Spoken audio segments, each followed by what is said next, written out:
வணக்கம் எல்லோருக்கும். இன்றைக்கி ஒரு நல்ல நாள். இன்றைக்கி என்ன நாள் அப்படின்னா,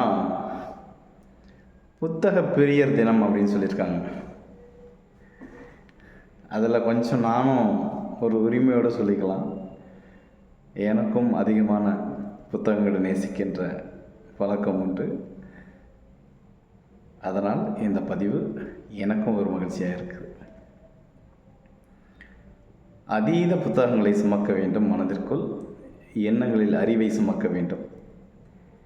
புத்தகம் நம்மை தனிமையில் இருந்தாலும் துணையோடு இருக்கின்ற ஒரு ஆஸ்திகமான, ஆற்றலான, உறுதியான ஒரு நண்பனைப் போல சத்தமில்லாமல் நம்மளை வழிநடத்தி செல்கின்ற ஒரு உன்னத நண்பன், கண்ணின் பேரொளி.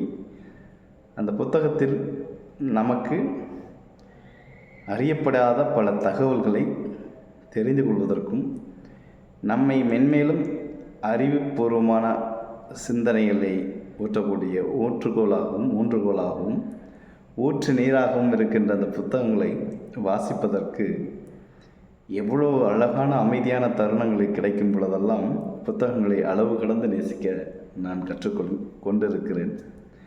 புத்தகங்களை நேசிக்கும் பொழுதெல்லாம் நமக்கு வேறு எந்த துணையும் தேவையில்லாத அளவுக்கு அந்த நெருக்கம் அந்த புத்தகத்தோடு நிறைய வந்துடும்.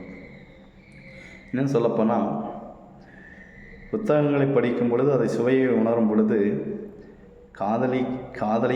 காதலியை அனுபவிக்கின்ற, நேசிக்கின்ற, அன்பை பற்று வைக்கின்ற அதைவிட மேலானது புத்தகத்தினுடைய வாசிப்புடைய தாக்கம். அழகானது, ஈர்ப்பானது.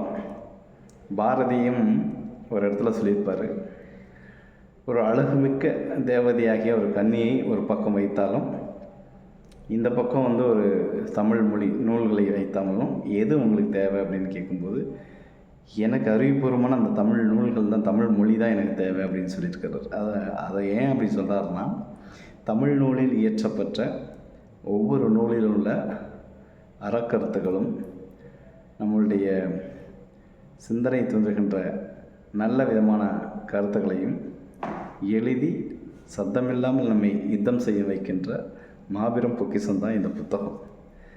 எவ்வளோ பெரிய புத்தகமானாலும் படிக்கக்கூடிய மனப்பொறுமையும் மனப்பக்குவமும் எல்லோருக்கும் கிடைக்கும். ஏன்னா புத்தகம் மீது அழாத பிரிய வச்சவங்களுக்கு மட்டும்தான் அவ்வளோ புத்தகங்களை படிக்க முடியும். நேரம் போகிறதே தெரியாது. நேரம் இல்லையே அப்படின்னு வருத்தப்பட வைக்கும் புத்தகத்தை வாசிக்க முடியலைன்னா.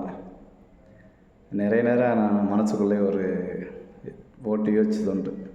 நிறைய புத்தகங்களை வாங்கி அடிக்க இருக்காமல் இந்த புத்தகத்தெல்லாம் படிக்கிறதுக்கான நேரம் எப்பொழுது நம்ம ஒதுக்க போகிறோம் அப்படின்னு நினைக்கும்போது, சில நேரங்களில் நமக்குள்ளே ஒரு குற்ற உணர்வு இருக்கும்.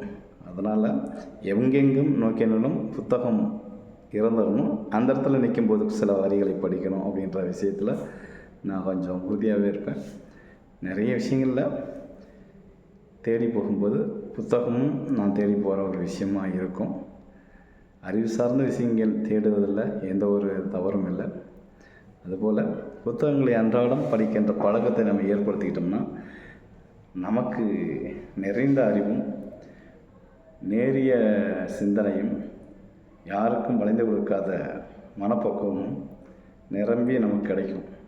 அதனால தான் புத்தகம் என்பது நம் அறிவு கூர்மையை கூர்த்திட்டும் கத்தி. அந்த கத்தியை பயன்படுத்தினால் நமக்கு புத்தி செம்மை பெறும். எவ்வளோ பெரிய கூட்டமானாலும் சமாளிக்கின்ற திறமை அந்த புத்தக வாசிப்பினால் நமக்கு கிடைக்கும். கூர்மையாக சிந்தித்து செயல்படக்கூடிய அறிவை நமக்கு வளர்த்து கொடுக்கும் அந்த புத்தகம். எந்த இடத்துலையும் தயங்காமல் பேசக்கூடிய வல்லமை நமக்கு கொடுக்கும். நம்மளுடைய பேச்சுக்கு அவ்வளோ அர்த்தமுள்ளதாகவும் மதிப்புள்ளதாகவும் பாராட்டக்கூடியதாகவும் நமக்கு அந்த நிகழ்வு நடக்கும். ஏன்னா புத்தகம் நம்மோடு, நாம் புத்தகத்தோடு இருக்கின்ற அளவு புத்தகங்களை நேசித்து பழகுங்க. அதனால் அறத்தின் வழியில் நடக்கக்கூடிய செயலை அந்த புத்தகம் நமக்கு கொடுக்கும். எப்போதுமே புத்தகத்தோட துணையாக இருங்க. சில நேரங்களில் யாருடைய துணையும் இல்லாது போனாலுமே நமக்கென்று காத்திருக்கின்ற இந்த புத்தகங்கள் இருக்குது, அதனோடு துணையோடு இருப்போம்.